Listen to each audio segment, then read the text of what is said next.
শ্ৰদ্ধাৰ কবি ডক্টৰ উমাশংকৰ হাজৰিকাদেৱৰ কবিতা আপেল এটা সৰি পৰাৰ পাছত। ইংলেণ্ডত এদিন দুপৰীয়া আপেল এটা মাটিত সৰি পৰোঁতেই জন্ম হৈছিল নিউটনৰ। কলিংগৰ যুদ্ধত বুদ্ধ হৈছিল অশোক। জেলত জন্ম হোৱা কৃষ্ণৰ মৃত্যু হৈছিল অচিন অৰণ্যত। সুখৰ গান গোৱা মানুহবোৰ অসুখত আক্ৰান্ত।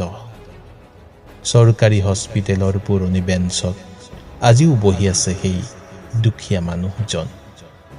দৰিদ্ৰতাৰো আছে এক সুকীয়া সৌন্দৰ্য। দুখীয়া মানুহ আছে বাবেই আমাৰ চহৰবোৰ ধুনীয়া। দুখীয়া মানুহ নথকা বজাৰত বিক্ৰী নহয় সেউজীয়া পাচলি। দুখীয়া মানুহৰো থাকে একোটা জন্মদিন, থাকে বিবাহ বাৰ্ষিকী।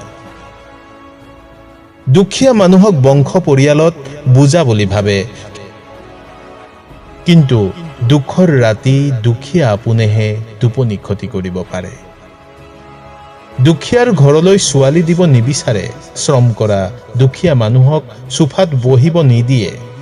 সেইকাৰণেই ধনী মানুহবোৰ দিনক দিনে অকলশৰীয়া হৈ পৰিছে। তেওঁলোকে বিচনা কিনিব পাৰিছে, টোপনি কিনিব পৰা নাই।